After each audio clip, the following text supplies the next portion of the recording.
نحمده ونصلي ونسلم على رسوله الكريم اما بعد فاعوذ باللہ من الشیطان الرجیم بسم اللہ الرحمن الرحیم وكذلك جعلنا لكل نبي عدوا شياطين الإنس والجن يوحي بعضهم إلى بعض زخرف القول غرورا ولو شاء ربك ما فعلوه فذرهم وما يفترون۔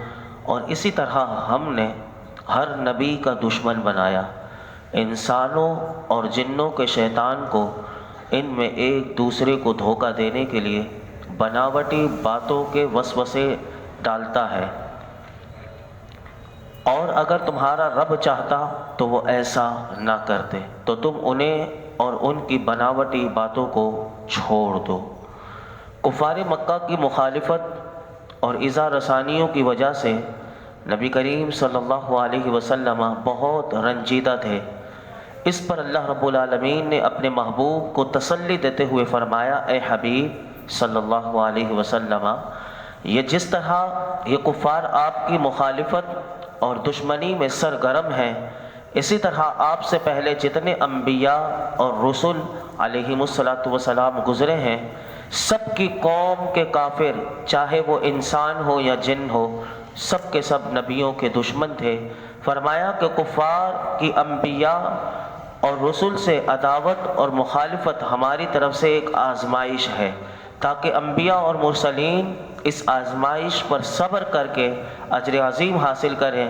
لہٰذا آپ اپنی قوم کی مخالفت اور ان کی عداوت سے، یعنی ان کی دشمنی سے رنجیدہ نہ ہو، اور فرمایا کہ یہ ایک دوسرے کو دھوکے میں رکھنے کے لیے نت نئے باتیں گھڑ لیتے ہیں، چالیں چلتے ہیں، فریب کاریاں کرتے ہیں، وسوسے ڈالتے ہیں، تاکہ یہ ان کا مقصد کیا ہے؟ فرمایا کہ یہ دوسروں کو بھی گمراہ کریں، اور جو گمراہ پہلے سے ہیں تاکہ یہ چاہتے ہیں کہ وہ اپنی گمراہی سے نہ نکل سکیں۔ اور یہاں پر فرمایا کہ یہ بھی ملحوظ خاطر رہے کہ اگر اللہ رب العالمین چاہتا تو وہ ایسا نہ کرتے، لیکن اللہ رب العالمین نے وہ اپنی حکمت سے وہ پورا نظام کائنات کو چلا رہا ہے۔ اور یاد رکھیے کہ کفر اور شر، خیر اور شر، کفر اور ایمان، فرمایا کہ یہ دونوں آپس میں مد مقابل رہیں گے، اس میں رب کریم کی بہت سی حکمتیں ہیں۔ لہٰذا محبوب آپ انہیں اور ان کے دھوکے اور ان کی فریب کی خوشنما باتیں ان کو چھوڑ دیجئے، انہی میں یہ رہیں اور آپ صبر کریں، اللہ رب العالمین آپ کو بدلہ دے گا اور ان لوگوں کو رسوا کر دے گا اور آپ کی مدد فرمائے گا۔ یہاں سے علماء فرماتے ہیں کہ اس آیت سے یہ معلوم ہوا کہ تمام نبیوں کے دشمن ضرور ہوئے ہیں، اور ایسے ہی نبیوں کے بعد، اب کیونکہ نبیوں کے وارث جو ہیں وہ اولیاء ہیں، وہ علماء ہیں، تو اسی طرح علماء کے اور اولیاء کے دشمن بھی ہوتے رہیں گے، اور پھر وہ بھی اپنی آخرت کو برباد کرتے رہیں گے اگر وہ قرآن و حدیث سے نور نہ لیں۔ اسی طرح اس آیت میں یہ فرمایا کہ انسانوں اور جنوں کے شیطان، اس میں مفسرین کے دو قول ہیں۔ فرماتے ہیں کہ نمبر ایک، جنوں میں سے بھی شیطان ہوتے ہیں اور انسانوں میں سے بھی شیطان ہوتے ہیں۔ شیطان کسے کہتے ہیں؟ تو یاد رکھیے، شیطان ہر اس سرکش اور نافرمان کو کہتے ہیں کہ جو سرکش بھی ہو، نافرمان بھی ہو، وہ انسانوں میں سے بھی ہو سکتا ہے، وہ جنات میں بھی ہو سکتا ہے۔ تو یہ شیطان کی تعریف یہی ہوتی ہے کہ کوئی نافرمان ہو تو اسے بھی شیطان کہہ سکتے ہیں، یہ قرآن بتاتا ہے۔ نمبر دو، جنوں اور انسانوں کے شیطان سے مراد کیا ہے؟ تو اس سے مراد ابلیس کی اولاد ہے۔ ابلیس نے اپنی اولاد کو دو حصوں میں تقسیم کیا، ایک گروہ انسانوں کو وسوسہ ڈالتا ہے اور ایک گروہ جنات کو بھی وسوسہ ڈالتا ہے۔ یہاں پر یہ بات بتائی گئی، اور اس کے علاوہ بھی مسلمانوں کو چاہیے کہ وہ انسانی شیطانوں سے بچیں۔ انسانی شیطانوں میں سے بھی بہت سے لوگ ہیں کہ جن کے لیے جو گمراہ کرنے والے لوگ ہوتے ہیں، جیسے کہ ہمارے معاشرے میں آج کل یہ وبا پھیل رہی ہے کہ بھائی ہر ایک کی سنو، اور تحقیق کرو۔ اب یہ جملہ جو کہتے ہیں نا کہ بھائی ہر ایک کی سنو اور تحقیق کرو، چاہے وہ کہنے والا قرآن کے خلاف بات کرے، وہ حدیث کے بات خلاف کرے، تو گویا کہ معاذ اللہ وہ یہ کہہ کر یہ وسوسہ ڈالنے والے وہ انسانی شیطان ہے کہ وہ معاشرے میں یہ سمجھانا چاہتے ہیں کہ تحقیق کرو اور مطالعے کے نام پر ہر گمراہی کو تم سنو، اور پڑھنے کی ترغیب دی جا رہی ہے، اور اس چیز کو یہ سمجھتے ہیں کہ یہ باہمی رواداری ہے، ایک دوسرے کو سمجھنے کی کوشش ہے، ایک دوسرے کے نقطہ نظر کو سمجھنا ہے اور اپنے خیالات دوسروں سے شیئر کرنا ہے۔ یاد رکھیے کہ یہ وہ شیطان لوگ ہیں کہ یہ چاہتے ہیں کہ انسان پھر اپنے ایمان کو کھو دے اور گمراہی کے دلدل میں چلا جائے۔ ابھی آپ نے ترجمہ سنا کہ یہ کیا چاہتے تھے، یہ تو یہ چاہتے تھے کہ جو گمراہ ہیں وہ اور گمراہی میں ڈٹے رہیں، اور جو گمراہ نہیں ان کو اور گمراہ کر دیں۔ یاد رکھیے کہ ایسے لوگ بڑے خطرناک ہوتے ہیں کہ جو یہ کہنا چاہتے ہیں کہ ہم اپنے دل سے مسلمان ہیں، ہم پر ان کا کیا اثر ہوگا، یہ سمجھتے ہیں کہ ہم اپنے عقیدے میں مضبوط ہیں، ہم اپنے ایمان میں مضبوط ہیں، تو یاد رکھیے کہ اثر کیا ہوگا۔ یہ تو میرے آقا کی حدیث پاک میں آپ کے سامنے رکھتا ہوں کہ رسول اللہ صلی اللہ علیہ وسلم نے ارشاد فرمایا کہ جو دجال کی خبر سنے، حضور فرماتے ہیں جو دجال کی خبر سنے اس پر واجب ہے کہ وہ اس سے دور بھاگے۔ خدا کی قسم حضور فرماتے ہیں کہ وہ اس کے پاس جائے گا اور یہ خیال کرے گا میں تو مسلمان ہوں، یعنی مجھے دجال سے کیا نقصان پہنچے گا، تو فرمایا کہ وہاں اس کے دھوکوں میں پڑ کر وہ اسی کا ہو جائے گا۔ تو آج کتنے بڑے بڑے دجال مارکیٹ میں موجود ہیں کہ جو ایمان کے ڈاکو ہیں اور ہمیں ان کا پتہ نہیں ہوتا، وہ ایسا اپنا اثر ڈال دیتے ہیں کہ جو وہ اس کا عقیدہ اتنا خراب ہو جاتا ہے کہ پھر اس سے نکلنا اس کا مشکل ہو جاتا ہے۔ تو ہمیں تو چاہیے کہ ایسے لوگوں سے بچیں، یہ قرآن کی آیات ہمیں پیغام دے رہی ہے۔ آگے اللہ رب العالمین نے ارشاد فرمایا وَلِتَصْغَى إِلَيْهِ أَفْئِدَةُ الَّذِينَ لَا يُؤْمِنُونَ بِالْآخِرَةِ وَلِيَرْضَوْهُ وَلِيَقْتَرِفُوا مَا هُمْ مُقْتَرِفُونَ، اور تاکہ آخرت پر ایمان نہ لانے والوں کے دل ان بناوٹی باتوں کی طرف مائل ہو جائیں، اور تاکہ وہ ان باتوں کو پسند کر لیں اور وہ اسی گناہ کا ارتکاب کریں کہ جس کے یہ خود مرتکب ہیں۔ اس آیت سے پہلی والی آیت میں انسانوں اور جنوں سے جو مردود ہیں ان کے بارے میں بتایا کہ وہ ایک دوسرے کو دھوکہ دینے کے لیے بناوٹی باتوں کے وسوسے ڈالتے ہیں۔ اب ان کی مزید وجوہات اللہ نے بیان کی، فرمایا کہ وہ ایک دوسرے کو بناوٹی باتوں سے وسوسہ اس لیے ڈالتے ہیں تاکہ آخرت پر ایمان نہ لانے والوں کے دل ان بناوٹی باتوں کی طرف مائل ہو جائے اور وہ ان بناوٹی باتوں کو پسند کر لیں اور اسی گناہ کا ارتکاب یہ لوگ بھی کریں کہ جس کا یہ بناوٹی لوگ، یہ جو دھوکہ دینے والے لوگ ہیں، اور اسی طرح یہ بھی مرتکب ہو جائیں۔ تو اس سے علماء کہتے ہیں کہ یہ پتہ چلا کہ ہر ایک کا دل اپنے ہم جنس کی طرف جھکتا ہے۔ کیسے؟ تو فرمایا کہ اگر بندہ اپنے آپ کو چیک کرے، کیسے چیک کرے؟ تو فرمایا کہ اگر کسی آدمی کا دل گناہوں کی طرف، گمراہوں کی طرف زیادہ جھکتا ہو تو اسے اپنے آپ کو چیک کرنا چاہیے، کہیں اس کے دل میں کہیں گمراہی تو نہیں آ گئی اور اس کے دل میں برائی کی محبت تو نہیں، اگر ہے اور ان برے لوگوں کی طرف اس کا دل جھکتا ہے تو اپنے دل کو صاف کرے، اپنے دل کی گمراہی کو دور کرے اور اپنے دل سے برائی کو دور کرے اور اپنے آپ کو گناہوں سے بچائے۔ کیونکہ جب یہ کشش ایسی ہے کہ دل انسان کا اسی طرف، جیسے جن کا دل گانے والے جو دن کا کام ہی گانے سننا ہوتا ہے، تو اگر ہمارے دلوں میں بھی گانوں کی کچھ نہ کچھ محبت ہوگی تو یقیناً پھر ہمارا دل بھی ان گانوں کی طرف، بیہودہ چیزوں کی طرف ہمارا بھی جھکے گا۔ تو ان چیزوں سے ہم اپنے آپ کو چیک کر سکتے ہیں۔ آگے اللہ رب العالمین نے ارشاد فرمایا افغیر اللہ ابتغی حکما وهو الذی انزل الیکم الکتاب مفصلا والذین آتیناہم الکتاب یعلمون انہ منزل من ربک بالحق فلا تکونن من الممترین۔ تو کیا میں اللہ کے سوا کسی کو حاکم بنا لوں؟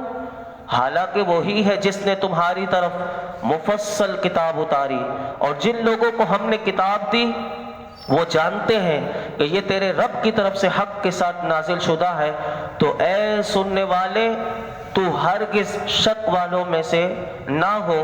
اس آیت مبارکہ میں بیان یہ فرمایا گیا کہ نبی اکرم صلی اللہ علیہ وسلم کی نبوت پر دلالت کرنے والی نشانیاں تو مکمل ہو چکی ہیں۔ ایک نشانی تو یہ ہے کہ اللہ رب العالمین نے حضور پر مفصل کتاب اتاری، یعنی یہ قرآن حکیم مفصل کتاب ہے کہ جس میں امر، نہیں، وعدہ، وعید، حق، باطل اور تمام چیزیں اس کتاب کی یہ بتا رہی ہیں کہ جو میرے آقا کے صدق کی شہادت اور کفار کے جھوٹے بہتانوں کا، اس میں تمام چیزوں کا بیان اس قرآن حکیم میں موجود ہے۔ سب سے پہلی نشانی یہ ہے۔ دوسری نشانی حضور فرماتے ہیں، علماء نے فرمایا کہ اس آیت کے ضمن میں کہ میرے آقا کی نشانی دوسری نبوت کی یہ ہے کہ توریت اور انجیل میں اللہ کے محبوب کے رسول برحق ہونے اور قرآن پاک یہ اللہ کی کتاب ہونے پر دلالت کرنے والی اس توریت میں اور انجیل میں نشانیاں موجود ہیں۔ تو ان کافروں کو کہا گیا، اے محبوب تم ان مشرکین سے فرما دو کہ کیا تم اللہ کے سوا یہ چاہتے ہو کہ میں کسی اور کو قاضی بنا لوں کہ جو میرے اور تمہارے درمیان فیصلہ کرے؟ تو یاد رکھو مجھے کسی کے فیصلے کروانے کی ضرورت نہیں، کیونکہ میرے رب کا فیصلے سے بڑھ کر کس کا فیصلہ ہو سکتا ہے؟ جب اس نے مجھے نبی بنا دیا اور اس نے مجھے رسول برحق بنا کر بھیجا ہے، تو اب میری نبوت کا اقرار کرنا تمہارے لیے ضروری ہے کہ تمہارا یہ کہنا کہ میں کسی کو جج بنا لوں، قاضی بنا لوں کہ وہ فیصلہ کریں کہ میں اللہ کا نبی ہوں یا نہیں۔ تو میرے آقا کو یہ بتایا گیا کہ آپ انہیں بتا دیجئے، اور سب کو ایک پیغام دیا گیا، اے قرآن کو سننے والے انسان تو اس بات میں کبھی شک نہ کرنا کہ یہ اللہ کی طرف سے نازل ہوا ہے، کیونکہ یہ قرآن حکیم ایسی اللہ کی کتاب ہے، ایسا عاجز کر دینے والا کلام ہے کہ اللہ کے سوا کوئی اس کلام کو بنانے پر قادر ہی نہیں، کوئی قیامت تک اس کی ایک آیت بھی نہیں بنا سکتا۔ یہ میرے رب کا اتنا بڑا زبردست معجزہ قرآن ہے کہ کوئی اس کی ایک آدھی آیت بھی نہیں بنا سکتا۔ جب سورہ کوثر کو خانہ کعبہ پر لٹکایا گیا، کہ جب سورہ کوثر نازل ہوئی تھی تو اس وقت عرب کے بڑے بڑے جو زبان دانی پر جن کو ناز تھا ان کو چیلنج کیا گیا کہ یہ سورہ کوثر کی کتنی مختصر آیات ہیں، انا اعطیناک الکوثر فصل لربک وانحر ان شانئک ھو الابتر۔ اس جیسی کوئی صورت ہی بنا کر دکھا دو، اس جیسی کوئی ایک آیت بنا کر دکھا دو، لیکن وہ عاجز آ گئے، اور یہی قیامت تک کے لیے چیلنج ہے، کوئی اس قرآن کی ایک آدھی آیت بھی نہیں بنا سکتا۔ آگے ارشاد فرمایا وَتَمَّتْ كَلِمَةُ رَبِّكَ صِدْقًا وَعَدْلًا لَا مُبَدِّلَ لِكَلِمَاتِهِ وَهُوَ السَّمِيعُ الْعَلِيمُ۔ اور سچ اور انصاف کے اعتبار سے تیرے رب کے کلمات کامل ہیں، اس کے کلمات کو کوئی بدلنے والا نہیں، اور وہی سننے والا جاننے والا ہے۔ رب کی بات سے کیا مراد ہے؟ علماء کہتے ہیں رب کی بات سے مراد وہ فیصلہ الہی ہے کہ جو کفار اور مومن کے متعلق ہو چکا، یا اس سے مراد یہ ہے کہ تمام آسمانی کتابیں مراد ہیں، یا قرآن شریف مراد ہے۔ رب کی بات سے مراد قرآن شریف ہے۔ الغرض علماء کہتے ہیں جو کچھ بھی ہو مقصود بالکل ظاہر ہے۔ اس آیت میں قرآن حکیم کی 4 شانیں اللہ نے خود بیان کی۔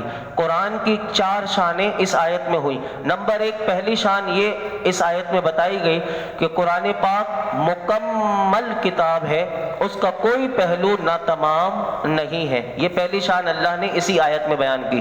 دوسری شان اسی آیت میں بیان کی کہ قرآن پاک میں جتنی باتیں بتائی گئی ہیں وہ حق ہے اور سچائی پر مبنی ہے، اس کو ماننا ضروری ہے، یہ اس کی قرآن نے شان بتائی۔ نمبر 3 اسی آیت میں جو قرآن کی تیسری شان بتائی گئی کہ جو شرعی احکام قرآن پاک میں بیان کیے گئے ہیں وہ ہر اعتبار سے عدل و انصاف پر مشتمل ہیں۔ جیسے کہ زانی کو، وہ کوئی زانی و زانیہ ہو ان کو کوڑے لگانے یا ان کو رجم کرنا، چور کے ہاتھ کاٹنے، یا جتنی سزائیں قرآن کی بیان ہوئی ہیں یا جو احکام بیان ہوئے ہیں وہ سب کے سب عدل و انصاف پر مبنی ہے۔ یہ ہمیں قرآن کے بارے میں پتہ ہونا چاہیے۔ میرے رب کی شان، قرآن کی یہ 4 شانیں ہمیں اسی آیت کے ضمن میں یاد ہونی چاہیے۔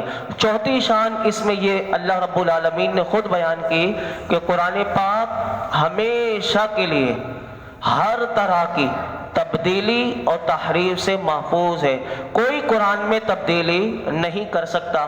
اب آئیے اس میں جو ایک لفظ آیا کہ تیرے رب کے کلمات، یہ جو لفظ آیا، اس کلمات کا جو لفظ ہے، اس سے علماء فرماتے ہیں کہ اللہ رب العالمین کے مکمل کلمات کا ذکر ہوا۔